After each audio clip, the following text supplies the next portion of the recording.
यही लक्षण है। वाच्य भेदेन भिन्ना यत् युगपत् भाषण स्पृशः श्लिष्यन्ति शब्दाश्लेषो सौ अक्षरादि भी रष्टधा। अब कुछ शब्द ऐसे होते हैं कि शब्द एक ही दिखता है लेकिन उसमें अनेक अर्थ छुपे होते हैं। जिसको नानार्थक शब्द भी आप एक प्रकार से चाहे तो कह सकते हैं। तो अर्थ उसका भिन्न होता है लेकिन शब्द वहां पे क्या होता है, एक ही होता है। तो यही कह रहे हैं वाच्य भेदेन भिन्ना, ये शब्दा का विशेषण आ रहा है, नीचे शब्दा लिखा है। शब्द कैसे होंगे, शब्द भिन्न होंगे। शब्द भिन्न क्यों होंगे, तो उसका कारण तृतीया से बताया। कल आपको बताए थे कि कारण बताने के लिए तृतीया विभक्ति और पंचमी विभक्ति दोनों होती है। दंडेन घटः और पर्वतो वहनीमान धूमात्। तो हेतु बताने के लिए तृतीया और पंचमी दोनों विभक्तियां आती हैं। तो ये शब्दाहा का विशेषण है। शब्द कैसे होंगे, भिन्न होंगे। अब शब्द भिन्न क्यों होंगे यहाँ पे, तो उसके हेतु को बताया वाच्य भेदेन। एक सिद्धांत है कि प्रत्यर्थम शब्दा भिद्यन्ते। कोई एक शब्द होता है, जैसे हरि शब्द आया, लेकिन उसके आप 14 अर्थ निकाल ले रहे हैं। सिंह अर्थ भी, विष्णु अर्थ भी, वानर अर्थ भी, इंद्र अर्थ भी, अनेक अर्थ आप निकालते हैं। तो लेकिन शब्द तो वहाँ एक ही सुनाई देता है। तो वहाँ पे वो ये सिद्धांत मानते हैं, वैयाकरणों आदि का सबका है कि जितना जितना अर्थ है वहाँ उतना उतना वहाँ पे क्या है, शब्द है। जैसे 14 अर्थ है तो 14 अलग अलग शब्द है।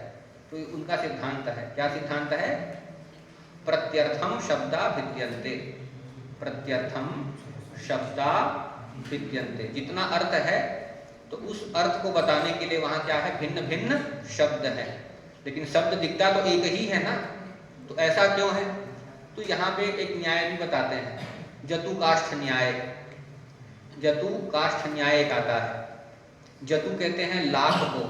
पहले परीक्षा भी होती थी तो पेपर आदि पैक करके ऐसे लगा देते थे ना, तो वो लाख। और काष्ठ कहते हैं लकड़ी को। अब जैसे मान लीजिए ये जो टेबल है यहाँ पे, तो अभी समझ नहीं आ रहा है, मान लीजिए ये लकड़ी का है, इसके ऊपर मान जैसे ये टेबल दिख रहा है ना, इसमें प्लाई भी लगी है, दोनों एक ही दिख रहा है, लेकिन है यहाँ पे सर्वथा दो अलग अलग। प्लाई इसके ऊपर लगाई गई है और लकड़ी है, लेकिन दोनों इतने ज्यादा चिपक गए हैं कि इसको हम एक ही जैसा मान रहे हैं। तो वैसे ही वहाँ पे शब्द होते हैं भिन्न भिन्न, लेकिन वो एक ही दिखता है। लेकिन जब अर्थ करते हैं तो हमको मानना पड़ता है कि वहाँ पे भिन्न भिन्न शब्द है। तो यही बता रहा है भिन्ना, और भिन्न होने का हेतु बताया, हेतु तृतीया से बताया वाच्य भेदेन। तो सिद्धांत यही है कि प्रत्यर्थम शब्दा भिद्यन्ते। और एक सिद्धांत और भी है वैयाकरणों का, मीमांसकों का, सकृत उच्चारितः शब्दः सकृत एव अर्थम गमयति।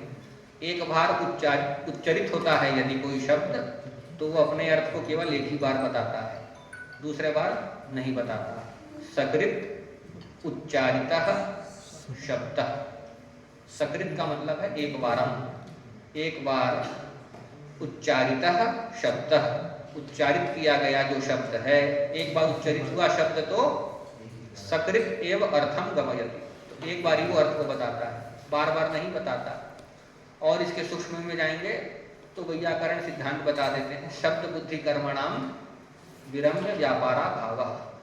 शब्द बुद्धि और कर्म इनका एक बार यदि व्यापार हुआ तो दूसरी बार इनका व्यापार नहीं होता। जैसे एक बार शब्द का उच्चारण हुआ तो यही शब्द को आप बार बार नहीं सुन रहे हैं। अब दोबारा जैसे अब मेरे को आज पढ़ाना है यमक, तो एक बार जो शब्द उच्चारण कर दिया, अब दोबारा जब बताऊंगा तो फिर से उसके लिए पूरे नए शब्दों को बोलना पड़ेगा आपको। एक बार राम कह दिया तो राम सुन लिया, अब दूसरी बार जब आपको सुनाना है तो वही शब्द से आप दूसरी बार नहीं सुन सकते, मेरे को बार बार बोलना पड़ेगा। बुद्धि का भी ज्ञान जो होता है तो उसके लिए भी बार बार की प्रक्रिया होती है, क्योंकि हर क्षण जो है, काल जो है, हर क्षण जो है परिवर्तित हो रहा है, काल की गति है, होते रहती है। तो ज्ञान भी जो है प्रत्येक काल में जो है नया नया होता रहता है। और कर्म, कर्म एक बार यदि कोई कर्म हो गया तो दोबारा वो उसी कर्म को उसी से नहीं कर सकते। जैसे एक बार आप मक्खन आदि निकाल लिए किसी मलाई आदि से, तो बार बार उसी से ही आप मक्खन नहीं निकाल सकते, उसके लिए फिर नई मलाई लेना पड़ेगा। तो शब्द बुद्धि कर्मणाम, ये तीनों को लिया, शब्द को, बुद्धि को, कर्म को, इनका विरम्य व्यापारा भाव। एक बार यदि इनका विराम हो गया तो इनका व्यापार का अभाव हो जाता है, व्यापार फिर नहीं कर पाते। तो वाच्य भेदेन भिन्ना, ये शब्दा का विशेषण आया कि शब्द जो हैं भिन्न होते हैं, और भिन्न होने का हेतु क्या है? वाच्य का भेद होना। वाच्य कहते हैं अर्थ को, वाच्य का मतलब क्या होता है? अर्थ होता है। तो वाच्य भेदेन मतलब अर्थ भेदेन भिन्नाः शब्दाः, अर्थ के भेद से ही भिन्न भिन्न शब्द होते हैं। और ये शब्द और कैसे हैं? तो शब्दा का दूसरा विशेषण है युगपद भाषणस्पृशः। युगपद का मतलब होता है एक बार जो है भाषण मतलब उच्चारण, और उस उच्चारण में जो प्राप्त हो गए हैं, मतलब एक ही बार जिस शब्द का उच्चारण हुआ है, जैसे हरि शब्द एक बार ही कहे, तो यहाँ पे एक बार ही उच्चारण हुआ ना शब्दों का, तो ये शब्द कैसे हैं?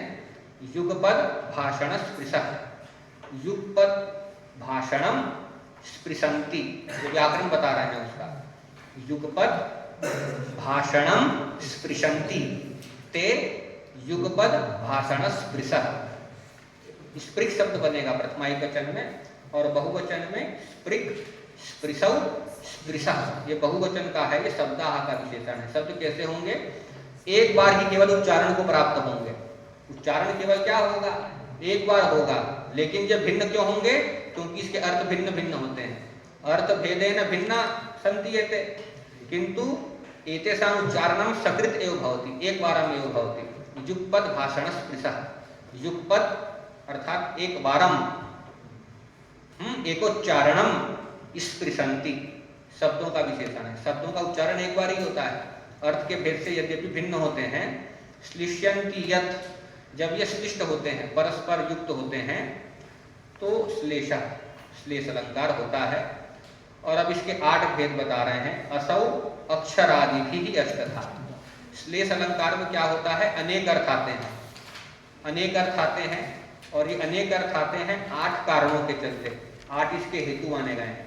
तो अक्षर आदि, अक्षर का मतलब है वर्ण, वर्ण आदि के भेद से आगे उदाहरण से सब जान जाएंगे, उदाहरण से और स्पष्ट होगा आप लोगों को अलंकार ये। तो देखो वृत्ति में वही बात बता रहे हैं, अर्थ भेदेन शब्द भेदः, सिद्धांत है, वृत्ति में देख रहे हैं, अर्थ भेदेन शब्द भेदः, अर्थ के भेद से क्या होता है? शब्द का भेद होता है, इति दर्शने। और दूसरा एक और सिद्धांत है, काव्य मार्गे स्वरो न गण्यते। अब इसको आप जान जाइए, ये सिद्धांत है मम्मटाचार्य का, काव्य मार्गे स्वरो न गण्यते, काव्य के मार्ग में स्वरों की गणना नहीं होगी। इसके पीछे का रहस्य जान जाइए। जब आप ध्वनि पढ़ते हैं ना, तो ध्वनि के प्रसंग में भर्तृहरि की एक कारिका आती है, संयोगो विप्रयोगश्च साहचर्यम विरोधिता अर्थः प्रकरणम लिंगम शब्दस्यान्यस्य सन्निधि सामर्थ्यम औचिति देशः कालो व्यक्ति स्वरादय, स्वर आ गया ना। और ये सब कैसे हैं? 14 शब्दार्थस्य नवच्छेदे विशेषः स्मृति हेतवः। अनेकार्थक शब्दों में जब हमको संशय हो जाता है कि कौन सा अर्थ लिया जाए हरि शब्द का, तो ये 14 उसमें क्या बनते हैं? सहायक बनते हैं। जैसे हरि शब्द आ गया, तो हरि शब्द नानार्थक है, तो हरि का हम क्या अर्थ मानेंगे? तो संयोग वहां पे प्रयोग आया, सशंक चक्रो हरि। तो शंख और चक्र का संयोग कौन से हरि से प्रसिद्ध है? तो विष्णु अर्थ लिया जाता है। तो जो 14 हेतु बताए हैं भर्तृहरि ने, संयोगो विप्रयोगश्च, तो उसमें अंतिम में कह दिया कालो व्यक्ति स्वरादय। तो स्वर भी क्या करते हैं? अनेकार्थक शब्दों को एक अर्थ में नियंत्रण, क्योंकि वहां 14 जो हेतु बताइए क्या करते हैं? अनेकार्थक शब्दों को एक अर्थ में नियंत्रित करते हैं। तो वहां पे भी ये बात उठा है कि स्वर आते हैं ना, स्वर से भी हम एक अर्थ में यदि नियंत्रण कर लेंगे, तो काव्य में क्या होगा? श्लेष अलंकार नहीं हो पाएगा। श्लेष अलंकार होता ही तब है कि जब क्या होता है? एक शब्द से 2 अर्थ आते हैं, तभी श्लेष होता है। यदि स्वरों के द्वारा हम एक अर्थ को नियंत्रित कर लेंगे, तो एक अर्थ तो अभिधा से आ जाएगा, और दूसरा अर्थ किससे आएगा? फिर व्यंजना से आएगा, क्योंकि संयोग तो शाब्दी आपकी व्यंजना है, तो उसमें शाब्दी व्यंजना में यही होता है। अनेकार्थक शब्दस्य संयोगाद्य नियंत्रित, अनेकार्थक शब्द संयोग आदि 14 हेतु के चलते एक अर्थ में नियंत्रित हो जाता है। अभिधा तो एक बार ही अर्थ बता पाती है, लेकिन दूसरी बार अर्थ बताने के लिए अभिधा नहीं आती, तब आती है व्यंजना। दुर्गा लंघित विग्रहो मनसिजम इत्यादि में यही सब कहानी है। तो वहाँ स्वर को लेके भी बात होती है और आपको ये याद रखना है कि स्वरों को जो है वेदों में गिना जाता है, स्वरों की गणना वेदों में होती है, काव्यों में नहीं। वहाँ उदाहरण आदि भी आता है इंद्र शत्रु वर्धस्व इत्यादि, वो सब बताएंगे तो फिर मूल विषय हमारा छूटेगा। लेकिन सिद्धांत इतना आप समझ के रखिए कि काव्य के मार्गों में हम स्वरों को नहीं गिनते, क्योंकि स्वर से भी हम एक अर्थ को नियंत्रित करने लग जाएंगे। जैसे सशंक चक्र हरि में संयोग के द्वारा हरि का विष्णु अर्थ कर रहे थे, तो स्वर के द्वारा भी एक अर्थ यदि नियंत्रित होगा तो एक ही अर्थ आएगा हरदम, दूसरे अर्थ के लिए कौन आएगी? व्यंजना आएगी। तो शब्द शक्ति मूल जो व्यंजना है और उसका श्लेष का दोनों का अलग अलग क्या है? भेद है, दोनों की पृथक रूप से सत्ता होती है। यदि स्वरों को यहाँ भी गिना जाएगा तो श्लेष अलंकार की कहीं सत्ता नहीं हो पाएगी। तो ये भी दूसरा सिद्धांत है।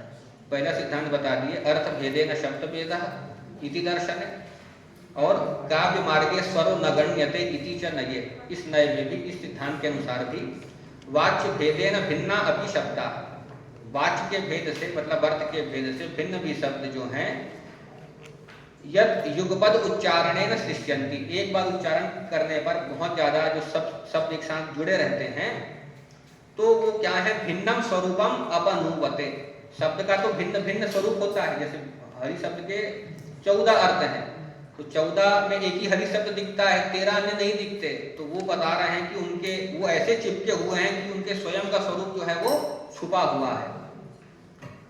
युगपद उच्चारणे न सृष्यन्ति भिन्नम स्वरूपम अपहनुवते, स्वयं के विभिन्न स्वरूप और भी जो अन्य स्वरूप हैं उसको वो क्या कर देते हैं? अपहनुवते, मतलब छुपा लेते हैं अन्य स्वरूपों को। तो सश्लेष उदाहरण से स्पष्ट होगा। और अब ये 8 प्रकार का कैसे है तो बताया, सच वर्ण पद लिंग भाषा प्रकृति प्रत्यय विभक्ति वचनानाम भेदात अष्टधा, उदाहरण से स्पष्ट होगा और ज्यादा। तो बड़ा अच्छा श्लोक आया, अलंकार शंका कर नर कपालम परिजनो शीर्णांगो भृंगी वसु च वृषा एको बहुवया अवस्थेयं स्थानो रपि च रपि भवति सर्वामर गुरो विधौर वक्रे मूर्धनि स्थितवती वयम के पुनरपि। अंतिम पंक्ति में देखना है, वही श्लेष है। विधौ वक्रे, विधौ शब्द जो बना है सप्तमी एक वचन का बना है, और विधु शब्द है, विधु शब्द का अर्थ है चंद्रमा, और उसके सप्तमी एक वचन में जैसे गुरु का गुरव बनता है तो विधु का विधौ। तो विधौ वक्रे, विधु के वक्र हो जाने पर मतलब कुटिल चंद्रमा को मस्तक में धारण कर लेने पर शिव की भी ये स्थिति हो गई। क्या स्थिति हो गई आगे बताएगा कि उनका अलंकार कौन बना, तो मुंडों की माला बनी, और उनका परिजन कौन बना, तो जिसका सभी अंग आदि गल रहा है, बूढ़ा नंदी, और धन भी उनके पास है नहीं। ये सब कब हुआ कि जब चंद्रमा जो है मस्तक में वक्र हुआ। तो इससे तो कोई अर्थ लगेगा नहीं कि भाई चंद्रमा वक्र मस्तक पर आया तो शिव जी की भी ये दशा हो गई। तो वहां हम दूसरा अर्थ करेंगे विधौ का। तो वहां विधि शब्द है, विधि शब्द इकारांत है, और विधि का मतलब क्या होता है? भाग्य होता है। तो फिर पूरा अर्थ लगेगा आपको कि जब भाग्य जो है व्यक्ति का वक्र हो जाता है, भाग्य जब आपका प्रतिकूल हो जाता है तो क्या क्या स्थिति घटती है। तो यहाँ विधौ शब्द में श्लेष है। यहाँ विधि शब्द भी हो सकता है और विधु शब्द भी हो सकता है। विधु शब्द चंद्र का वाचक है और विधि शब्द भाग्य का वाचक है। तो विधि विधु दोनों शब्द के सप्तमी एक वचन में विधा बनता है। जैसे इकारांत शब्द हरि है, उसके भी सप्तमी एक वचन में हरौ, और गुरु शब्द है उसके भी सप्तमी एक वचन में गुरौ।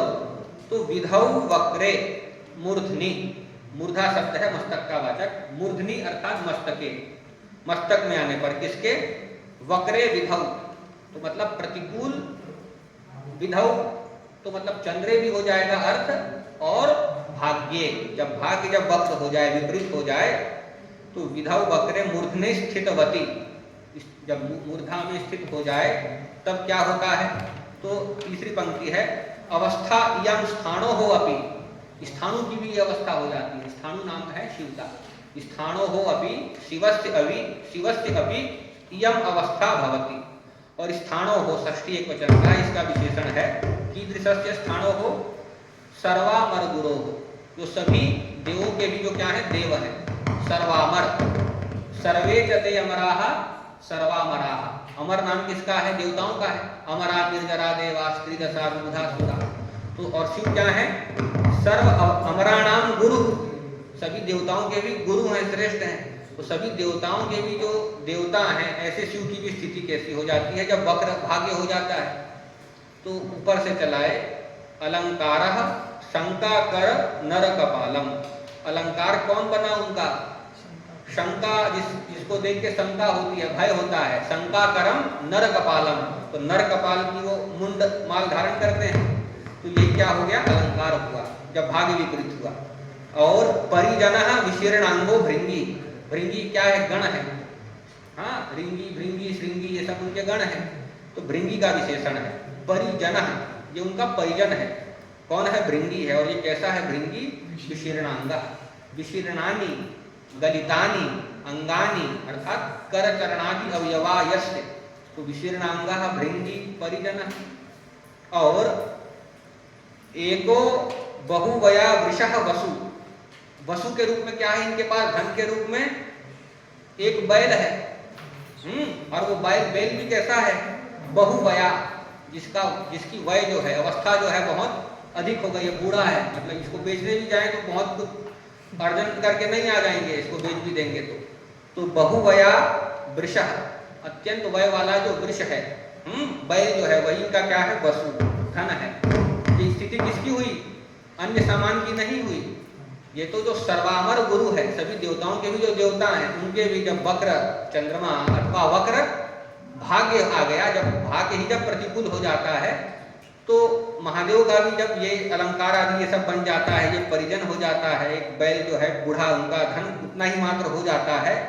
तो कहा वयम के पुनः अमी, तो फिर हम जैसे जो तुच्छ व्यक्ति हैं, फिर हम लोग की क्या बात? जब हम लोग का भाग्य हमसे प्रतिकूल हो जाए, तो यहाँ जो आप अर्थ निकाल रहे हैं विधौ में वक्रता है। तो ये सबसे पहली वक्रता है वर्ण की। तो यहाँ कौन सा वर्ण आ गया? इकार और उकार।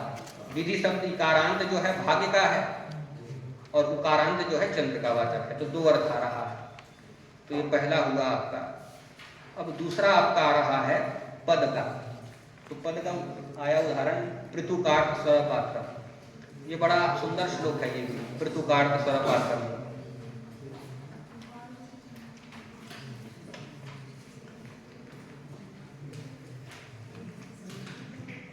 कोई भिखारी याचक गया राजा के पास, राजा से कहा कि आपकी और मेरी दशा जो है एक जैसी है, आप और मेरी दशा में कोई जो है भेद नहीं है, जो स्थिति आपकी है वो स्थिति मेरी है। तो राजा कहे कि कैसे हो सकती है एक जैसी स्थिति? मैं तो पूरा राजा हूँ और तुम्हारे पास तो कुछ नहीं है, तुम अकिंचन हो। तो कहा कि देखो, तीन शब्द कह दिया। बोला ये तीन शब्द जो कह रहा है, ये स्थिति आप में भी घट रही है, और यही तीनों शब्दों वाली स्थिति मेरे ऊपर भी घट रही है। इस श्लोक के अंतिम में यही कहा, संप्रति समम आवयोः सदनम। संप्रति, इस समय, आवयोः सदनम समम, आवयोः, तो तव च मम च आवयोः सदनम अर्थात गृहम समम अर्थात तुल्यम। इस समय आप और मेरा गृह जो है एक जैसा ही है, एक जैसी स्थिति है। कैसे? तो एक अर्थ जो है भिखारी के पक्ष में लगेगा, एक राजा के पक्ष में लगेगा। तो पहले राजा के पक्ष वाले अर्थ को देखते हैं। पृथुकार्त स्वरपात्रम, पृथुकानि आर्तस्वर पात्राणी यस्मिन् तत्। ये राजा के सदनम का विशेषण बनेगा। आपका घर कैसा है? तो पृथुक मतलब बड़े बड़े, आर्तस्वर नाम है स्वर्ण का, तो बड़े बड़े सोने के पात्र हैं, बर्तन हैं जिसमें, ऐसा आपका सदन है, सदनम का विशेषण है। तव सदनम कीदृशम पृथुकार्त स्वरपात्रम। पृथुनि महांति यानी आर्तस्वर पात्राणी स्वर्ण भांडानी यस्मिन् तत् पृथुकार्त स्वरपात्रम तव सदनम। और मेरा भी यही है, पृथुकार्त स्वरपात्रम। तो कैसे? तो पृथु का नाम, यहाँ षष्ठी अलग अर्थ बदलेगा। पृथु का नाम तो बालका नाम, आर्तस्वरम मेरे बालकों का क्या है? आर्तस्वर। आर्त स्वर जैसे रोते रोते, जैसे कोई रोता है तो आर्त स्वर में रोता है ना, तो बच्चों का, बालकों का आर्त स्वर का पात्र है मेरा घर। मतलब मेरे यहाँ भी क्या है, बच्चे रोते रहते हैं, भूख लग रही है, ये दे दो वो दे दो, तो आप और मेरा घर बराबर हुआ ना। आपका भी कैसा है सदन? पृथुकार्ध स्वरपात्रम, और मेरा भी सदन कैसा है? पृथुकार्ध स्वरपात्रम। यहाँ पद श्लेष को आप पढ़ रहे हैं, तो यहाँ पद का श्लेष है ना, पद कहते हैं सुबंत तिगंत को। तो यहाँ पे राजा के पक्ष में हुआ पृथुनी आर्तस्वर पात्राणी यस्मिन तत्, और इसके पक्ष में हुआ पृथुका नाम बालका नाम आर्त स्वरस्य पात्रम। फिर दूसरा बताया आपका घर कैसा है? भूषित निशेष परिजनम। भूषित है, भूषित है मतलब अलंकृत है। कौन अलंकृत है? निशेष परिजन। निशेष मतलब समस्त, शेष मतलब बचा हुआ, और निशेष मतलब समस्त। भूषित है कौन? समस्त परिजन। आपके घर में क्या है? सभी के सभी नौकर चाकर आदि सब कैसे हैं? भूषित हैं, अच्छे अच्छे कपड़े आदि पहने हुए हैं। ऐसा आपका घर है। भूषित निशेष परिजना, भूषिताः निशेष परिजना, समस्त परिजना यत्, अलंकृत हैं सभी नौकर चाकर आदि जिसमें, ये ऐसा आपका सदन है। और मेरा कैसा है? तो यहाँ भू जो है पृथ्वी का वाचक है। भू पृथ्वी का वाचक है, तो हम करेंगे इसके भिक्षुक के पक्ष में अर्थ भूवि।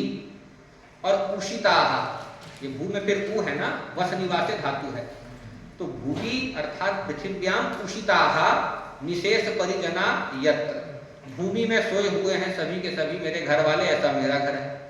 क्योंकि भिखारी अपने पक्ष में बता रहा है। भूषित मतलब भूवि, पृथिव्याम उषिताः निशेष परिजना यत्र, तो भूषित निशेष परिजनम एतादृशम मम सदनम। और अंतिम बताया आपका घर कैसा है? विलसत करेणु गहनम। ऐसा होता है कि राजा आदि जो होते हैं उनके घर में बड़े बड़े हाथी हथिनी घोड़े ये सब सेना आदि होती है, तो आपका घर जो है वो कैसा है? विलसत करेणु से गहन। विलसत मतलब विलास करती हुई जो करेणु, करेणु नाम जो है हस्तिनी का है, गजनी, गज की स्त्री गजनी जो है। तो विलसंति भी करेणु भी गहनम, गहनम अर्थात व्याप्तम परिपूर्णम। आपका घर जो है विलास करती हुई जो हदनियां हैं उनसे युक्त है। और मेरे पक्ष में कैसे लगेगा? तो इसके पक्ष में बदल जाएगा। यहाँ पे हम अर्थ करेंगे बिलसत, पहले शब्द बनाएंगे बिले सिदंती इति बिलसतकाहा। बिल में जो रहते हैं, तो बिल में कौन रहते हैं? चूहे रहते हैं। और उन बिलसतक मतलब चूहा हो गया, और उसके द्वारा की गई जो रेणु, रेणु मतलब धूल, और उससे गहन मतलब व्याप्त। मेरा घर भी जो है कैसा है? बिलसत करेणु गहनम, बिल में रहने वाले चूहों की जो रेत है उससे व्याप्त है। तो ये तीनों जो विशेषण है ये क्या कह रहा है? इसलिए अंतिम में कहा संप्रति समम आवयोः सदनम, संप्रति आवयोः सदनम समम। तो ये अर्थ हुआ। और ये दो अर्थ जो हम निकाले, ये किससे निकाले? पदों से निकाले। यहाँ किसका श्लेष है? पदों का। पृथुका नाम पृथुनी अलग अलग किए, तो एक पद श्लेष हुआ। और अब आ रहा है आपका लिंग श्लेष।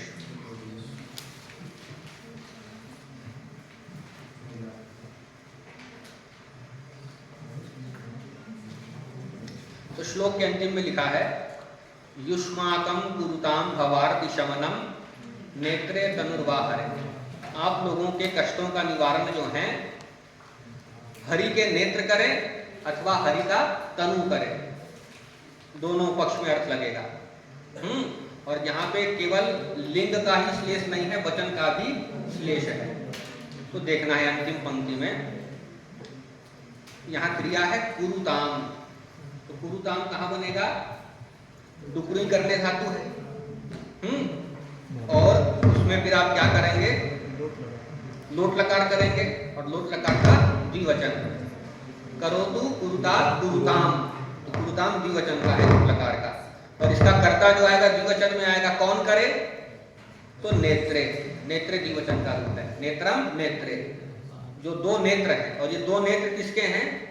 तो कहा हरे। तो हरे है नेत्रे कुरुताम। किम कुरुताम? तो कहा भवार्ति शमनम, भवस्य संसारस्य या वर्तते आरती अर्थात पीड़ा, तस्याः शमनम, संसार की पीड़ा का शमन करे। किसके संसार की पीड़ा का? तो संबंध बताया युष्माकम।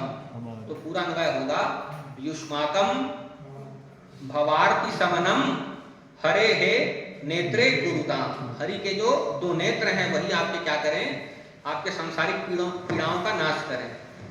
और दूसरा पद यहाँ पे तनु भी लिखा है, तो तनु शब्द जो है स्त्रीलिंग में है और तनु शब्द जो है प्रथमा एक वचन का है।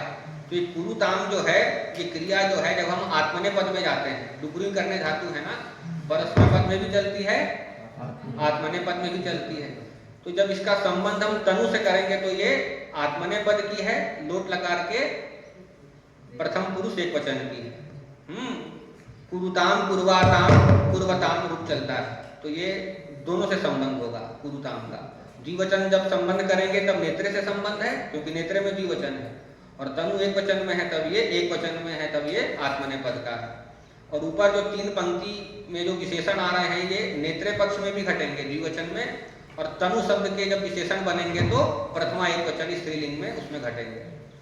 तो नेत्रे की दृश्य तो भक्ति प्रविलोकन प्रणयिनी, भक्ति से जो प्रह मतलब नम्र, झुका हुआ, भक्त्या प्रहवाह अर्थात नम्राह, भक्ति से जो नम्र है, झुके हुए हैं, उनके विलोकन में जो प्रणय रखती है, जो भक्तों के ऊपर प्रणय रखती है। तो भक्तों के ऊपर प्रणय रखने वाले कौन होंगे, दो नेत्र। भगवान की दृष्टि किस पे पड़ती है, जो भक्ति से झुके रहते हैं, तो नेत्र का विशेषण बन रहा है। भक्त्या प्रहवा अर्थात विनम्रा, और भक्ति प्रहवाणाम विलोकनस्य प्रणयः ययोः, जिन दोनों में, तो ये द्विवचन का रूप है। प्रणयी, प्रणयिनी, प्रणयिनी नपुंसक में है, ये द्विवचन का है, नेत्रे का विशेषण। और ये तनु का भी बन सकता है, ज्यादा अर्थ परिवर्तन नहीं होगा कि भक्ति, यही अर्थ है, भक्ति से जो प्रह हो मतलब विनम्र हैं, उनके विलोकन का प्रणय है जिसमें, यस्याहा, इन्हीं प्रत्यय हो जाता है ना, तपस्वी और स्त्रीलिंग रहता है तो तपस्विनी, तो पुल्लिंग रहेगा तो प्रणयी और स्त्रीलिंग है तो प्रणयिनी। ये तनु का विशेषण है, तनु शब्द प्रथमा एक वचन का है, स्त्रीलिंग का है। और आगे का जो पद आया ये भी नेत्रे का विशेषण बनेगा, तनु का भी बनेगा। नीलोत्पल स्पर्धिनी, नीलम च तत् उत्पलम, नीलोत्पलम और नीलोत्पल स्पर्धिनी, स्पर्धिनी शब्द नपुंसक लिंग के द्विवचन का है, स्पर्धी, स्पर्धिनी, स्पर्धीनी, तो ये नेत्रे का हो जाएगा और तनु का भी हो जाएगा कि नीलोत्पलस्य स्पर्धा अस्ति यस्याः, तो नीलोत्पल स्पर्धिनी दोनों में घटेगा। ध्यानालंबनतां समाधि निरतैर नीते हित प्राप्तये। अब यहाँ भी देखेंगे, यहाँ शब्द आ रहा है नीते, समाधि निरतई के आगे आ रहा है नीते, तो नीतम, नीते, नीते द्विवचन का है और किसका विशेषण बनेगा, नेत्रे का। जो भगवान के दोनों नेत्र जो हैं नीते अर्थात प्रापिते, तो काम प्रापिते, दोनों नेत्र कहाँ प्राप्त हैं, ध्यानालंबनताम, जो ध्यानावस्था को प्राप्त है दोनों नेत्र। अब ये दोनों नेत्र ध्यान की अवस्था को क्यों प्राप्त हैं, तो चतुर्थी से प्रयोजन बताया, हित प्राप्त, ये हित की प्राप्ति कराने के लिए, मोक्ष की प्राप्ति कराने के लिए, किसके लिए, समाधि निरतई ही, जो समाधि में निरत है। तो समाधिस्थ योगी आदि जो भगवान को स्मरण करते हैं ना, और भगवान के चक्षु का विषय तो सब बनते हैं, जैसे हम यहाँ कुछ अपना कार्य कर रहे हैं या अपना कहीं मंत्र आदि कर रहे हैं, लेकिन भगवान के नेत्र जो है वो क्या है, वो सब, उनको सब पता है कहाँ पे क्या चल रहा है। तो यही कह रहे हैं कि इनकी जो दोनों नेत्र कैसी हैं, वो कैसी हैं, हित को देने के लिए वो ध्यानावस्था को प्राप्त कराए हुए हैं, ऐसे दो नेत्र हैं। और तनु के पक्ष में भी लग जाएगा, यहाँ पे हम करेंगे समाधि निरतई ही, दोनों पक्ष में समाधि निरतई का मतलब होगा योगी भी, समाधिषु निरताः इति समाधि निरताः, समाधियों में जो निरत है, निशेषेण रत है, संपूर्ण रूप से जो लगे हुए हैं, तो समाधि निरता, और तई ही तो समाधि निरतई ही, ध्यानावस्थितई ही, योगी भी, योगियों के द्वारा। और यहाँ पे अर्थ बदलेगा तनु वाले पक्ष में, यहाँ पे हम करेंगे नीते नहीं करेंगे, यहाँ पे हम करेंगे नीता, नीता क्योंकि तनु का विशेषण है, कि जो भगवान का शरीर जो है नीता अर्थात प्रापिता, पुत्र प्राप्ता, ध्यानालंबनताम, जिनका शरीर जो है ध्यान में लगा हुआ है। किस लिए?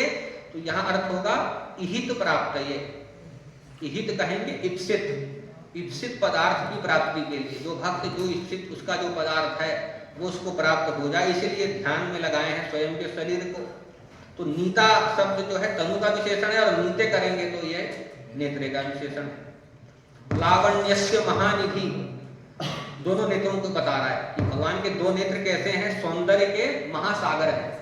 लावण्यस्य तो सौंदर्यस्य महानिधि द्विवचन है, और शरीर के पक्ष में महानिधि ही विसर्गांत होना था, लेकिन ये आगे रसिकताम आ रहा है ना, तो निधि में विसर्ग था, सु था, ससजु रू से रू हुआ, और रेप से परे रेप होता है तो लोप हो जाता है, रोरी। पुनर्धन रमते, और जब रेफ का लोप होता है तो रेफ के पूर्व में यदि अण होता है अ ई उ तो उसका दीर्घ हो जाता है, ढलोपे पूर्व से दीर्घोणा से। पुनर्रमते में पुनर्रमते की तरह यहाँ पे निधि में बड़ा ई बन गया है, और ये वस्तुतः वहाँ छोटा ई है, लेकिन ये व्याकरण की दृष्टि से वहाँ ये दीर्घ हुआ है। तो ये दोनों का महानिधि भी तनु का भी विशेषण है, नेत्रे का भी है। और रसिकताम लक्ष्मी दृशोत्तन्वती, तन्वती शब्द में विचार करना है। नपुंसक लिंग में सत्री प्रत्यय करेंगे तो तन्वती द्विवचन का है, और जब स्त्री लिंग में सत्री प्रत्यय हुआ तो तन्वती सत्री प्रत्यय का है। द्विवचन जब है तो नेत्रे का विशेषण है, और स्त्रीलिंग का है तब तनु का विशेषण है। तो लक्ष्मी दृशो, भगवान के दोनों नेत्र कैसे हैं? लक्ष्मी की दृष्टि, लक्ष्मी के नेत्रों के लिए ये क्या है? रसिकता को देने वाले हैं। लक्ष्मी दृशो हो मतलब लक्ष्मी नेत्रयो हो रसिकताम तन्वती, रसिकताम आनंदताम तन्वती विस्तारयति, द्विवचन नेत्र कहा जाएगा। इनके नेत्र को देख के लक्ष्मी जो है उनको आनंद होता है, और शरीर के पक्ष में होगा तो लक्ष्मी दृश्यो हो रसिकताम तन्वती जो है, इसी तन्वती में ही विचार करना है कि ये जो है इनका शरीर जो है लक्ष्मी जी के नेत्रों को आनंद देने वाला है। तन्वती नपुंसक में गया तो द्विवचन का बना है सत्री प्रत्यय में, और स्त्रीलिंग में गया तब वो प्रथमा एकवचन का है। तो यहाँ पर भी देखिए, अच्छा लिंग का स्पेस हुआ, लिंग का स्पेस हुआ, नेत्र में भी जा रहा है, तनु में भी जा रहा है। इसमें एक चीज और जोड़ दिए, एस वचन स्पेसो अपि वर्तते,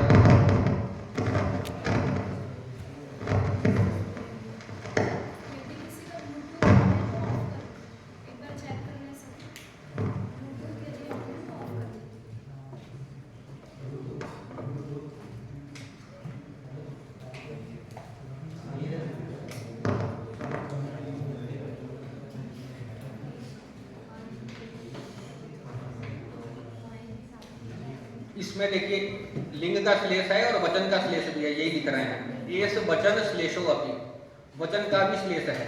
कुरुदाम जो है यह परस्मै पद के द्विवचन का है और आत्मनेय पद का एक वचन का है। तो 8 प्रकार के श्लेष में से इसमें 2 श्लेष आ गए। लिंग का श्लेष तो दिख ही रहा है, वचन का श्लेष अलग से उदाहरण नहीं बताएंगे, इसलिए लिख दिए एस वचन श्लेषो अपि। और इसके बाद अब आया भाषा श्लेष। तो भाषा श्लेष में क्या होता है कि श्लोक होता है वो 2 भाषा में उसका अलग अलग अर्थ हो जाता है। तो उसका ही ये श्लोक दिया, आनंद वर्धनाचार्य जी का है यह ध्वन्यालोकार का। महदे सुर संधम में तमव समा समागमा हरणे हर बहु शरणम तम चित्त मोहम अवसर उमे सहसा। अब पूरा अर्थ नहीं बता के इसका सामान्य अर्थ बता देता हूँ। ये इसमें प्रार्थना कर रहे हैं भगवती से कि आप उत्सवों को देने वाली हैं और आप जो हैं वेदों के ज्ञान के अर्जन में ही मेरे चित्त की आसक्ति को बनाए रखें, क्योंकि देवता आदि भी अपनी स्थिति में जब स्थित होते हैं तो बिना वेद आदि के बिना ये भी स्थित नहीं हो सकते। देवताओं की भी स्थिति जो है वो वेदाधीन है। वेद के अधीन जब यज्ञ आदि होता है तो उसी यज्ञ आदि से देवताओं को बल मिलता है ना, आहुति से, तभी उनकी सत्ता होती है। तो देवताओं की भी सत्ता जिस आगमों के वेदों के ज्ञान में स्थित है, तो उसी वेदों के अध्ययन में मेरी जो है मनस्थिति बनी रहे, और अनेक अवसर पे होने वाला जो चित्त का मोह है वह मोह मुझे कभी न हो। यही श्लोक का भाव है। यहाँ संबोधन किया महदे, तो मह शब्द अमर उसके अनुसार जो है उत्सव का वाचक है। उत्सव, उत्सव होता है ना, मेला आदि, महः उद्धवः उत्सवः, अमरकोश कहता है। तो महं ददाति इति महदा, जो उत्सव को देती है। और संबोधन में जैसे रमा का रमे, तो महदा का महदे मतलब उत्सव दात्री। और अंतिम एक और संबोधन है उमे, उमा का संबोधन है उमे। तो अंतिम में आया आगमा हरणे, आगमों के, वेद का ही नाम है ना आगम आदि, आगम निगम, तो आगमा नाम आहरणे। और वैसे भी ये शैव आचार्य हैं, जितने भी शैवाचार्य हैं ये आगम शास्त्र के आधार पर ज्यादा चलते हैं। ये तंत्र आदि, तंत्र आगम में ये निष्णात होते हैं। तो ये वही कह रहे हैं आगम आहरणे, आगमानाम, आगम शास्त्राणाम आहरणे, आगम शास्त्रों के ज्ञान में। और तम समासंगम, मेरे उस आसक्ति को, आप देख रहे हैं इसमें श्लोक दिख रहा होगा, महदे सुरसंधम में तम अव यहां पर क्रिया है, अवरक्षणे है, अवरक्षणे लोट लकार प्रथम पुरुष एक वचन का, अव मतलब रक्षक, आप रक्षा करें। आप किसकी रक्षा करें? तो समासंगम, समासंगम मतलब आसक्ति, मेरी आसक्ति की रक्षा करें। ये समासंग किसमें हो? तो आगमा हरणे, आगमानाम, आगम शास्त्राणाम आहरणे अर्थात उपार्जने। और ये कैसा है समासंगम? और आगमा हरणे का विशेषण आया सुर संधम में, सुराणाम संधा, सुर संधा, सुर कहेंगे देवों को, उनकी संधा मतलब स्थिति, देवताओं की जो बताया ना स्थिति जो होती है, ये किसमें होती है? आगम वेद आदि में ही होती है। सुर संधम, सुर संधम शब्द है वहां पे। और उसके बाद है में, तो में शब्द जो है वो षष्ठी एक वचन का है। में मतलब मम, मम मेरी आप उस रुचि की रक्षा करें, मतलब मेरी रुचि बनाए रखें। में समासंगम अव, मम आनंद वर्धनस्य समासंगम सम्यक आसक्तिम अव रक्ष, कुत्र मम आसक्ति भवेत् तर्हि आगमा हरणे, आगमानाम आहरणे, आगमानाम ज्ञाने, कीदृशे तर्हि कीदृशं समासंगम भवति तर्हि समासंगम इत्यस्य विशेषणं वर्तते सुरासंधम, सुराणाम देवानाम संधा अर्थात संस्थितिर यस्मिन् भवति तद भवति सुरासंधम, देवताओं की स्थिति किसमें होती है, ऐसी आसक्ति को बनाए रखें। और उसके बाद कहा हर, हर यहाँ ये क्रिया है, हर मतलब हरण कर दीजिए आप, इसका हरण कर दीजिए। तो वहीं पे क्रिया कर्म है चित्त मोहम, चित्त में जो मोह होता है उसको आप हर लीजिए। और चित्त मोहन का विशेषण है कीदृशम चित्त मोहम बहुशरणम, बहुत ज्यादा जिसका जो है चांचल्य हो जाता है, मोह जो है बार बार होता रहता है, तो उस मोह को मुझसे दूर करिए। सहसा, सहसा जो चित्त का मोह है, अवसर शब्द और आ गया, अवसर, अवसर पे होने वाला चित्त मोह है, उसको आप जो है हर, दूरी कुरु। तो ये संस्कृत का अर्थ हुआ। और यही शब्द जो है प्राकृत भाषा का भी फिर बन जाता है, इसका कुछ स्वरूप बदल जाता है। तो वहां एक जैसा जोड़ लेगा हर बहू, तो हर बहू मतलब हर की बहू, हर की शिव की बहू, तो पार्वती हो गई। और उनसे फिर अलग प्रकार से अर्थ वहां फिर थोड़ा बदल जाएगा। यहाँ एक ही भाषा में लिखा है, लेकिन आप किताब देखेंगे आपकी तो उसमें दोनों प्रकार का लिखा है। मम देही रसम धर्मे, अर्थ बदल जाएगा कि हर की लिखा है ना, हर वधु, हर की जो वधु हैं पार्वती जो हैं, वह मम देही रसम धर्मे, धर्म में मेरे रस को दें, मेरे आनंद जो है मेरे आनंद को धर्म में ही दें। तमो वसाम आसाम, तम गुण के अधीन जो आशा होती है। गमागमात, गमागमात मतलब गमना गमनात अर्थात संसारात, हर नह, नह मतलब अस्माकम, हमारे संसार का नाश करें। और त्वम शरणम, तुम ही जो है हमारी शरण हो। चित्त मोहो अपसरत, चित्त का मोह जो है वह दूर होवे, मेरा सहसा, जल्दी मेरा चित्त मोह दूर हो। तो ये भाषा श्लेष है, यहाँ एक ही जैसे शब्द हैं और दो भाषाओं में अलग अलग अर्थ निकल रहे हैं, तो ये भाषा श्लेष है। और अब आपका आ गया प्रकृति श्लेष। यह श्लोक भी आप पहले पढ़े होंगे, ये बड़ा आनंददायक श्लोक है यह कि किसी राजा का पुत्र उत्पन्न हुआ है और वह किसी ज्योतिषी से पूछे हैं कि कुछ फलादेश इसका बताइए कि ये कैसा रहेगा पुत्र हमारा। तो उस प्रसंग में वो ज्योतिषी उनको बता रहा है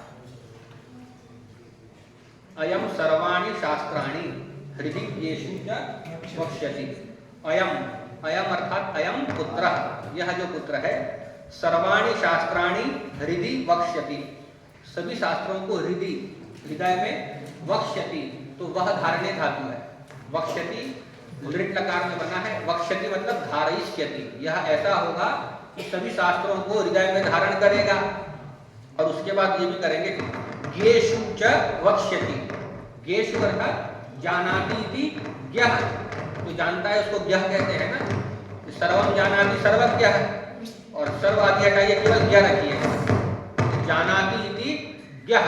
और तेषु मतलब ज्ञेषु अर्थात विद्वत्सु सर्वाणि शास्त्राणि वक्ष्यति अर्थात कथयिष्यति, तो यहाँ वक्ष्यति के ऊपर विचार करना है। वक्ष्यति जो है यहाँ पे वह धातु भी है, वह धारण है, और वच धातु जो है वच परिभाषण है, कहने के अर्थ में है। तो जब धारण अर्थ करेंगे तब क्या होगा, सभी शास्त्रों को हृदय मतलब हृदय में धारण करेगा। और वक्ष्यति का जब करेंगे कथयिष्यति, तो कुत्र कथयिष्यति, तो ज्ञेषु, सभी शास्त्रों को विद्वानों के बीच में कहेगा। और कैसा होगा, सामर्थ्यकृत अमित्राणाम और मित्राणाम, अमित्राणाम मित्राणाम च सामर्थ्यकृत, तो अब सामर्थ्यकृत शब्द देखना है, सामर्थ्यम कृंतति इति सामर्थ्यकृत, कृति छेदने धातु है, सामर्थ्य का नाश करेगा। किसके सामर्थ्य का नाश करेगा, तो अमित्राणाम, अमित्राणाम अर्थात शत्रुणाम, शत्रुओं के सामर्थ्य का नाश करेगा, हराएगा शत्रुओं को। और जब मित्राणाम के संबंध करेंगे तब धातु बदल जाएगी, डुकरी करने हो जाएगी, सामर्थ्यम करोति तो सामर्थ्यम सामर्थ्यकृत, तो केशव सामर्थ्यकृत मित्राणाम, मित्रों को सामर्थ्य देने वाला करने वाला होगा और शत्रुओं के सामर्थ्य का नाश करने वाला होगा। कौन, नृपात्मज, यह नृप का आत्मज, आत्मज कहते हैं पुत्र को, तो यह पुत्र ऐसा होगा।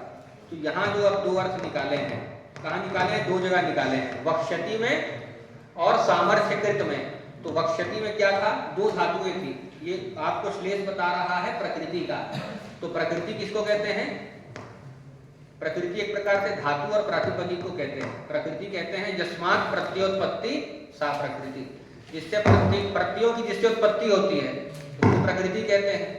तो भू धातु है ना, भू धातु से टिप जी आदि प्रत्यय होते हैं, तो धातु क्या हो गई, प्रकृति हो गई।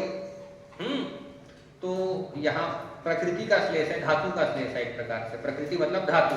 तो दो धातु है, वक्ष्यति में वह धारणे भी है, वच परिभाषणे भी है, और सामर्थ्यकृत में भी कृति छेदने भी है और दुगुणी करने भी है। और अब जो है प्रत्यय श्लेष का उदाहरण बताया। प्रकृति एक होती है तो यस्मात् प्रत्योत्पत्ति सा प्रकृति, और जिसकी उत्पत्ति प्रकृति से होती है वह कहलाता है प्रत्यय। प्रत्यय जितने होते हैं प्रकृतियों से होते हैं। तो प्रत्यय श्लेष को बताना प्रारंभ किए। रजनी रमण मौले पाद पद्मावलोक क्षण समय पराप्ता पूर्व संपत्सहस्रम प्रमथ निवह मध्ये जातु चित्त प्रसादात अहम उचित रुचिश्याम नंदिता सा तथा। कोई शिव जी से प्रार्थना कर रहा है कि कब मैं शिव जी के चरण कमल में चरण कमल को देखते हुए उत्सव के समय में कब मैं अत्यंत उस आनंद को मैं प्राप्त करूंगा, और किस समय मैं शिव गणों के मध्य में आप शिव जी से कह रहा है आपके ही प्रसाद से कब मैं शामिल होऊंगा, और जब मैं होऊंगा यही क्या होगी मेरी आनंद वाली स्थिति होगी। एक एक शब्द को देखेंगे उसके बाद विचार करेंगे। कोई प्रार्थना कर रहा है शिव जी से ही कि मैं कैसा हो जाऊंगा। रजनी रमण मौले है मतलब शिवस्य, रजनी रमण है मौली में मस्तक में जिसके, तो रजनी रमण कौन है, चंद्र। रजनी का रमण जैसे राधा रमण कृष्ण हो गए, तो वैसे ही रजनी का रमण, रजनी रात्रि है तो रजनी का रमण हो गया चंद्र। और रजनी रमण अर्थात चंद्र मौलौ अर्थात मस्तके यस्य, तो स रजनी रमण मौली शिव, और तस्य षष्ठी संबंध बता रहा है। रजनी रमण मौले अर्थात शिवस्य पाद पद्मावलोक, उनके जो पाद पद्म पाद जो है, दोनों पाद जो है वो पद्म की तरह कोमल है, तो पाद पद्म है। उपमा कर लिया वहां पे कि पादौ पद्मे इव, दो पाद है तो पादौ, और पद्मम पद्मे द्विवचन में, तो पादौ पद्मे इव, तो पाद पद्मे, और तयो हो अवलोकः अर्थात अवलोकनम, उनके चरण कमलों का जो है अवलोकन, और वही क्या है मेरा क्षण समय, उत्सव समय। पहले भी आपको इस श्लोक में आया था ना, आपको बताए थे क्षणः उत्सव उत्सवः। क्षण का मतलब क्या होता है, उत्सव भी होता है। तो आपके चरण कमलों का अवलोकन ही क्या है, क्षण है, मतलब उत्सव है। तो उस उत्सव वाले समय में पराप्त, परितः आप्तम, संपूर्ण रूप से प्राप्त हो गया है, अपूर्व संपत् सहस्त्रम, अपूर्व संपत्ति, नई संपत्तियों का सहस्त्र मुझको प्राप्त हो गया है। प्रार्थना कर रहा है, ये कल्पना कर रहा है कि शिव जी के चरण कमलों का अवलोकन ही क्या है, एक उत्सव है, और उस उत्सव के समय में संपूर्ण रूप से प्राप्त हो गई है सभी संपत्तियों का सहस्त्र, मतलब सभी संपत्तियां जिसको प्राप्त हो गई है, ऐसा। प्रमथ निवह मध्य, प्रमथ गण है शिव के, तो प्रमथ निवह, निवह शब्द का मतलब है समूह, तो प्रमथ निवह मध्य अर्थात शिव गण मध्य जातुचित तत्प्रसादात, जातुचित का मतलब है कदाचित, किसी समय में, तत्प्रसादात आपकी कृपा प्रसाद से, अहम उचित रुचि ही, मैं कैसा हूँ, उचित रुचि, उचिता रुचि ही अर्थात कांति ही, यस्य उचित रुचि वाला, उचित कांति वाला मैं, अहम उचित रुचि श्याम, आगे ही विचार करना है, यहाँ पे श्याम बनेगा, यहाँ पे न दिख रहा है ना, यहीं पे आपको विचार करना है। तो अहम उचित रुचि ही श्याम, आपकी जो अस्थि धातु है ना, तो उसमें आप स्यात् स्याताम स्युः, और उत्तम पुरुष में बनता है श्याम, अहम श्याम, अहम कदा श्याम, मैं उचित रुचि वाला कब बनूंगा, शिव के गणों में मध्य में, आपके ही प्रसाद से, आपके कृपा प्रसाद से, आपके गणों के मध्य में उचित रुचि वाला मैं कब बनूंगा, और जब बनूंगा सा में नंदिता स्यात्, वही मेरे लिए क्या हो जाएगी, आनंद की स्थिति हो जाएगी। ये श्लोक का भाव है। यहाँ आपको विचार करना है श्याम नंदिता में, तो यहाँ पे हाँ श्याम भी बन जाएगा, तो श्याम का संबंध होगा अहम से, अहम श्याम, मैं होऊंगा, जैसे स स्यात्, त्वं स्याः, और अहम श्याम, तो ये श्याम क्रिया के साथ इसका एक अन्वय होगा। और एक जो होगा सा में नंदिता स्यात्, वह स्थिति मेरी क्या होगी, नंदिता होगी। और नंदिता शब्द में भी यहाँ विचार करना है कि जिस समय मैं शिव गण के मध्य में विद्यमान होऊंगा, वही मेरी क्या होगी, नंदिता। तो नंदिता का भी दो अर्थ होगा, नंदिनः भावः नंदिता, नंदी तो गण है शिव जी का, हाँ जैसे बताए थे मनुष्य से भावः मनुष्यता, तो वैसे ही नंदिनः भावः नंदिता, तो नंदिता वही मेरी नंदिता होगी, मतलब शिव गणों में सबसे प्रधानता होगी मेरी, एक अर्थ ये होगा नंदिता। और एक जो है नंदिता का मतलब होगा जैसे करोति इति कर्ता बनता है, तो यही मेरी अहम नंदिता। तो यहाँ पे त्रिश प्रत्यय भी है, एक तो तल प्रत्यय हुआ है भाव अर्थ में, मनुष्य से भाव, मनुष्यता में तल प्रत्यय होता है, और एक कर्ता के अर्थ में त्रिश प्रत्यय होता है, जैसे करोति इति कर्ता, तो नंदिता में त्रिश प्रत्यय भी है, तो अहम नंदिता, तो नंदिता एक त्रिश प्रत्यय हुआ। और सा में नंदिता, वो स्थिति मेरी नंदिता होगी, तो सा नंदिता में जो है तल प्रत्यय है, तो ये जो हुआ प्रत्यय का भी श्लेष हुआ, नंदिता में त्रिश प्रत्यय भी है, तल प्रत्यय भी है। और श्याम और स्यात् में भी क्या है, ऊपर यदि हम स्यात् करेंगे तब क्या होगा, तिप प्रत्यय हो जाएगा, तिप जी वाला, और यदि इसको उत्तम पुरुष का मानेंगे श्याम, तो वह मि प्रत्यय हो जाएगा, तो ये प्रत्यय का श्लेष है। और एक अंतिम श्लोक आया इसका, विभक्ति श्लेष का आया,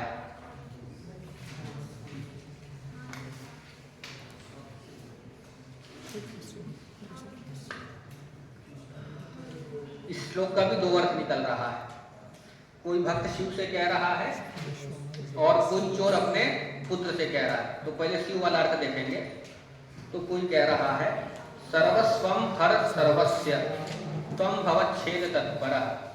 हर संबोधन किया, हर हरति पापम इति हरः, हरति पापम इति हरः संबोधन में विसर्ग का लोप होता है, एक रस्वा संबुद्ध है तो हर संबोधन है। त्वं सर्वस्य सर्वस्वम, आप जो है सभी के क्या है, सर्वस्व है, सभी धन है। स्व का मतलब धन भी होता है ना, समग्र ज्ञाति धन छाया में 4 अर्थ बताता है, आत्म आत्मीय ज्ञाति धन रूपा। तो आप क्या है, हमारे क्या है, सर्वस्व है, मतलब सभी धन आप ही हैं। हर त्वं सर्वस्य सर्वस्वम, आप सबके सर्वस्व धन हैं। क्यों है, क्योंकि आप भवच्छेद तत्परः, भवस्य संसारस्य छेदे तत्परः, संसार के विनाश में तत्पर है, मतलब मोक्ष आदि मुक्ति आदि देकर के आप क्या करते हैं, आगमन गमन आदि के चक्र से मुक्त कर देते हैं, तो भव के छेदन में तत्पर है। और फिर नीचे कहा नयोपकार सामुख्यम आयासी तनुवर्तनम, इसमें ये कह रहा है, नय का मतलब है नीति, नीति को नय भी कहते हैं, और दूसरा है उपकार, उपकार कहते हैं दूरीकरण को।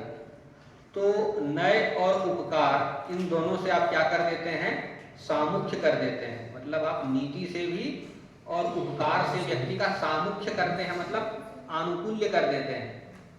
और तनुवर्तनम का ये विशेषण है। देखिए भाव यहाँ का ऐसा है, यहाँ पे क्रिया है आयासी, आयासी मतलब करोशी, आप करते हैं त्वम से, क्योंकि त्वम कह रहा है ना, तो करोशी मतलब आयासी मतलब करोशी, त्वम करोशी, आप करते हैं शिव। त्वम किम करोशी, तो तनुवर्तनम, तनु का मतलब है शरीर और वर्तन मतलब व्यवहार, आप शरीर व्यवहार करते हैं। कैसे शरीर व्यवहार को आप करते हैं, तो तनुवर्तनम का विशेषण है, तनुवर्तनम का विशेषण है नयोपकार सामुख्यम, नयस्य उपकारस्य च सामुख्यम आनुकूल्यम यस्मात् तत् नयोपकार सामुख्यम। ऐसे आप शरीर को धारण करते हैं कि जिससे नीति भी मिल जाती है, उपकार भी है, ऐसे आप शरीर को धारण करते हैं। जैसे शंकराचार्य आदि जैसे श्रेष्ठ पदों को, श्रेष्ठ गुरु आदि पद को जब धारण करते हैं, तो वो तनुवर्तन क्या होता है, किससे सामुख्य कराता है, नय से, नीति से भी और उपकार से भी। तो आप क्या करते हैं, क्योंकि अलग अलग प्रसंग में अलग अलग शरीर लेके आते हैं ना, महाभाष्यकार के रूप में पतंजलि जो है शेषनाग के रूप में जैसे वो आए, और शंकराचार्य आदि के रूप में, बादरायण आदि के रूप में भी ईश्वर ही अवतरित होते हैं। तो यही कहा आयासी अर्थात करोशी, किम करोशी, तनुवर्तनम, शरीर परिवर्तनम, कीदृशम तनुवर्तनम, नयोपकार सामुख्यम। तो नयश्च और उपकारश्च इति नयोपकारौ और तयोः नयोपकारयोः सामुख्यम अर्थात आनुकूल्यम यस्मात् तत्, ये किसमें ले जा रहे हैं, तनुवर्तनम। नय का और उपकार का सामुख्य मतलब आनुकूल्य होता है, जिससे ऐसे शरीर परिवर्तन को भी आप धारण करते हो। तो ये स्तुति किया। अब इसी कोई चोर अपने पुत्र से मतलब सीख दे रहा है चोरी करने के लिए, वो कह रहा है कि त्वम सर्वस्य सर्वस्वम हर, तुम सबका सभी धन जो है हर। तो यहाँ हर जो है वहां संबोधन था शिव का, यहाँ डुबरी करने धातु में ये लोट लकार का ये बन गया मध्यम पुरुष का एक वचन। तो चोर कह रहा है त्वम सर्वस्य सर्वस्वम हर, तुम सभी का सभी धन हरो, भवच्छेद तत्, और छेद तत्परः भव, सबके छेदन करने में ही, लूटने पाटने में ही तुम जो है लगे रहो, काटते रहो लोगों की जेब आदि। छेद तत्परः भव, तो भव भी यहाँ पे क्या हो गया, क्रिया हो गई, लोट लकार मध्यम पुरुष एक वचन की। और दूसरा क्या, नयोपकार सामुख्यम आयासी तनुवर्तनम, उपकार सामुख्यम नय, नय भी जो है क्रिया हो गई लोट लकार की मध्यम पुरुष एक वचन की। नय मतलब दूरी कुरु, अपनय, दूरी कुरु, क्या दूर करो, उपकार सामुख्यम, उपकार का सामुख्य मतलब किसी का उपकार करो ही मत, सबका अपकार ही करो।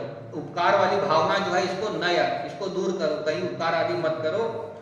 और आयासी तनुवर्तनम, ऐसे ऐसा आयासी वर्तनम तनु, तनु भी जो है लोट लकार मध्यम पुरुष एक वचन का है, तनु विस्तारे है, तो तनु मतलब विस्तार है, तुम विस्तार करो, इसका विस्तार करो। आयासी वर्तनम, आयास देने वाला जो वर्तन है, व्यवहार है, उसको बढ़ाओ। वर्तनम यहाँ कर्म है और वर्तनम का विशेषण है आयासी, मतलब आयासकारी। आयासी अर्थात आयासकारी, पीड़ाकारी, वर्तनम अर्थात व्यवहारम तनु विस्तार है, ऐसा व्यवहार करो कि लोगों का कष्ट बढ़े। तो ये दूसरा अर्थ निकला चोर वाले पक्ष में। यहाँ पे किसका श्लेष है, तो विभक्ति का देखना कि यहाँ विभक्ति बदली। पहले हर जो शिव के पक्ष में दोनों जो थी, ये कैसी थी, ये सुबंध विभक्तियां थी। हर जो था ये कहाँ शिव जी का संबोधन था, और लेकिन चोर वाले पक्ष में क्या हो गया, विभक्ति बदल गई, ये तिंग विभक्ति बन गई। तो ये हर, तो यही उसका बताया। तो यहाँ पे हर, भव, नय और तनु ये सब सुबंध सुबंध थे, लेकिन इनके पक्ष में क्या हो गया, ये लोट लकार मध्यम पुरुष एक वचन के बने। तो ये जो है विभक्ति का श्लेष हुआ, सुबंध दिगंत विभक्तियों का श्लेष हुआ। शिव के पक्ष में सुबंध थी, इनके में दिगंत हो गई। और एक अब अंतिम बता के समाप्त करते हैं। इसका 8 भेद तो हो गया, अब एक 9वां भेद एक और माना है।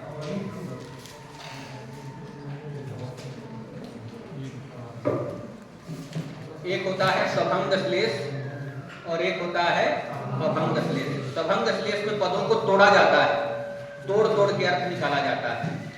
अभंग श्लेष में अखंड से ही पूरा 2 अर्थ निकाला जाता है।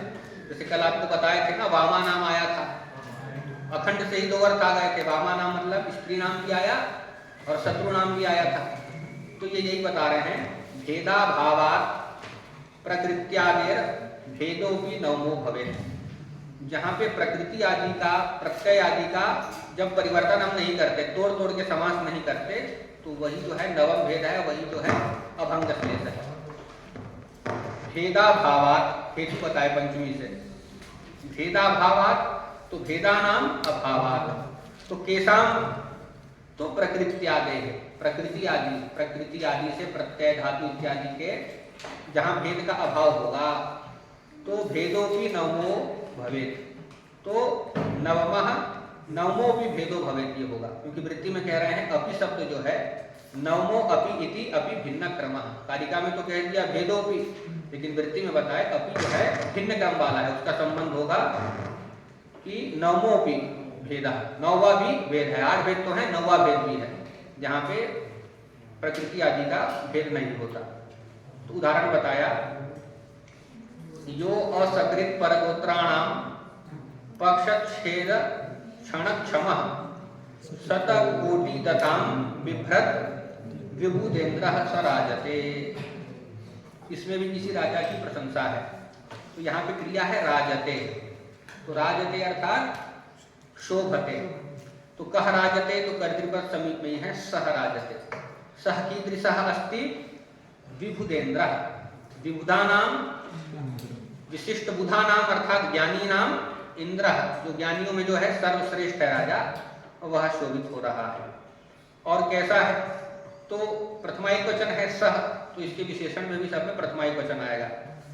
कीदृशः सह, तो प्रारंभ से चलेंगे, यो असकृत पर गोत्राणाम पक्ष छेद क्षण क्षम, जो एक साथ अनेक शत्रुओं के पक्ष वालों का विनाश करने में जो क्षमा मतलब समर्थ, ये प्रथमा एक वचन का विशेषण आ रहा है।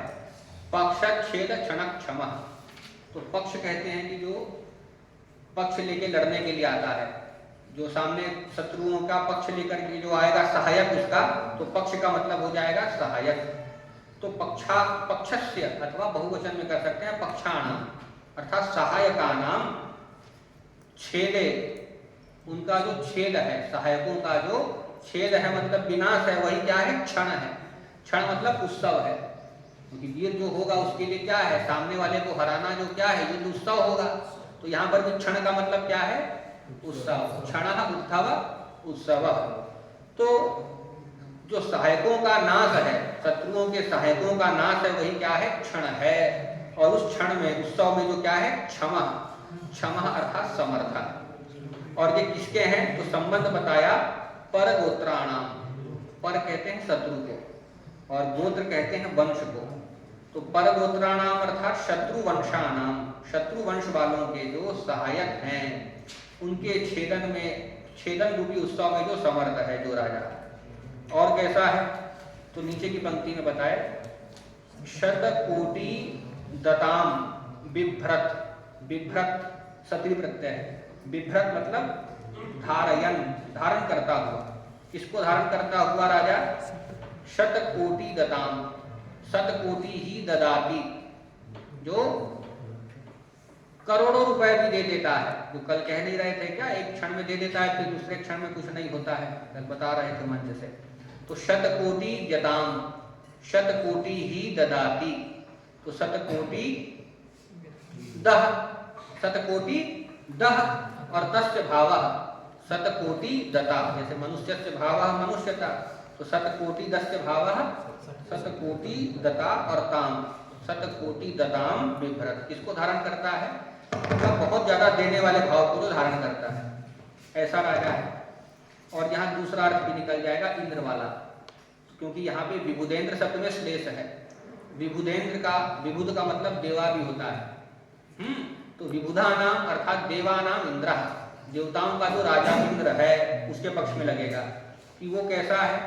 तो जो असकृत पर गोत्राणाम, असकृत मतलब अनेक बार इसने क्या किया? पर, पर का मतलब करना है उत्कृष्ट, पर का मतलब उत्कृष्ट भी होता है। परह उत्कृष्ट जो गोत्र है, तो गोत्र का मतलब है पर्वत, और उन पर्वतों के पक्ष के छेद में। तो पौराणिक कथा यही आती है कि जब पहले पर्वतों के पक्ष हुआ करते थे, तो पर्वत एक साथ जाकर के बैठ जाया करते थे, तो पूरी की सृष्टि वहां के एक साथ जो है नष्ट हो जाया करती थी। तो ब्रह्मा जी शिकायत लगाए इंद्र से कि उत्पन्न होने में तो समय लगता है सबको, 9 महीने में मनुष्य का जन्म है, किसी का जन्म और ज्यादा समय में, कम समय में होता है, लेकिन पर्वत जहाँ बैठ जाते हैं वहां सृष्टि नष्ट हो जाती है। तो पर्वत क्यों बैठ रहे हैं, इसको आप नियंत्रित करिए। तो उन्होंने क्या कर दिया? सबका पक्षच्छेद किया। तो वही कथा बता रहे हैं कि जो पर गोत्राणाम अर्थात श्रेष्ठ पर्वतानाम पक्षाणाम, हाँ, जो उनके पक्ष थे, उनके पंख थे, उनका छेदन करना ही इसका क्या था? क्षण मतलब उत्सव, उसमें जो क्षमा मतलब समर्थन, इंद्र का पहला विशेषण हुआ। शतकोटि द्यताम, तो शतकोटि नाम है वज्र का, शतकोटि का दूसरा नाम होता है वज्र। और शतकोटिना द्यति, द्यति अर्थात खंडयति, 2 अवखंडने धातु है, 2 अवखंडने। तो शतकोटिना अर्थात वज्रेण द्यति खंडयति, तो बनेगा शतकोटि, शतकोटि दत्त और शतकोटि, अच्छा यहाँ पर भी शतकोटि द बन जाएगा, और शतकोटि दस्य भावः शतकोटि दता और ताम, शतकोटि दताम बिभ्रत। ऐसा जो है इंद्र जो है शोभित हो रहा है। अब यहाँ पे ये देखना है कि यहाँ हम पदों को नहीं तोड़ रहे हैं। यहाँ पे जैसे कि पहले राजा का पक्ष जब अर्थ किए थे, तो पर गोत्रा नाम का ही अर्थ निकल रहा था शत्रु वंशा नाम, और इंद्र के पक्ष में श्रेष्ठ पर्वता नाम। यहाँ हम क्या किए? पदों का, प्रकृतियों का परिवर्तन नहीं किए। यही नियम बताया ना कि जहाँ पे प्रकृति आदि का भेद हम नहीं करेंगे, अखंड से ही अखंड अर्थ निकालेंगे। तो यहाँ पर गोत्रा नाम में, पक्ष छेदक क्षणक्षम में, शतकोटि दताम में और विबुधेंद्र, इन चारों जगह जो है हमने कोई भेद नहीं किया। ऋतुकार स्वरापात्रा में अलग अलग प्रकार से समास हो रहा था, यहाँ नहीं होता अर्थश्लेष में। तो अब अंतिम में यही बता रहे हैं, अत्र प्रकरणादि नियमा भावात द्वौ अपि अर्थौ वाच्यौ। यहाँ पे प्रकरण न तो राजा का है ना इंद्र का है, तो दोनों ही अर्थ क्या है? वाच्य है। यदि एक का प्रकरण से अर्थ निश्चित हो जाता है तो एक अर्थ तो वहां वाच्य हो जाता है, और दूसरा अर्थ जो आता है वह व्यंजना से आता है। तो यही श्लेष का और शब्द शक्ति मूल व्यंजना का जो है भेद भी है। अभिधा जहाँ श्लेष अलंकार होगा वहां दोनों अर्थ वाच्य होंगे, और वहां पे एक अर्थ अभिधा से नियंत्रित होगा प्रकरण के चलते, और दूसरा जो है व्यंजना से आएगा। तो इसका इतना ही है, अब आप लोग प्रश्न कर सकते हैं।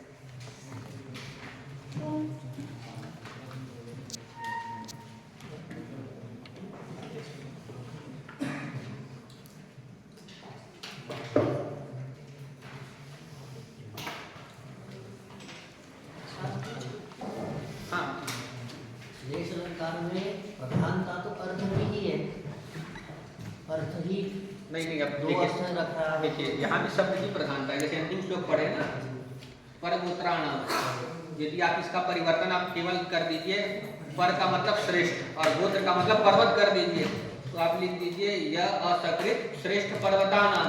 तो पर्वत वाले इंद्र वाले पक्ष में तो अर्थ आएगा, लेकिन राजा का जो अर्थ था उस वाले पक्ष में अर्थ नहीं आएगा, उस शब्द के ऊपर आश्रित था ना। अथवा पृथुकार्थ सर्वपात्रम श्लोक पढ़े आज, तो पृथुक शब्द को देने से ही दो अर्थ आ रहा है ना, पृथुका नाम बालका नाम, और पृथुनी मतलब महानतानी महंती। तो ये शब्दों में ही रहता है, इसे शब्दालंकार, शब्द सामर्थ्य होना। हाँ, जैसे वक्ष्यति आया था ना, विधि ये सूचा वक्ष्यति, अब कह देगा कथयिष्यति, तो कहने वाले अर्थ को तो आएगा, लेकिन धारण करने वाला अर्थ नहीं आएगा। तो यहाँ शब्द में ही अलंकार है, शब्दालंकार है।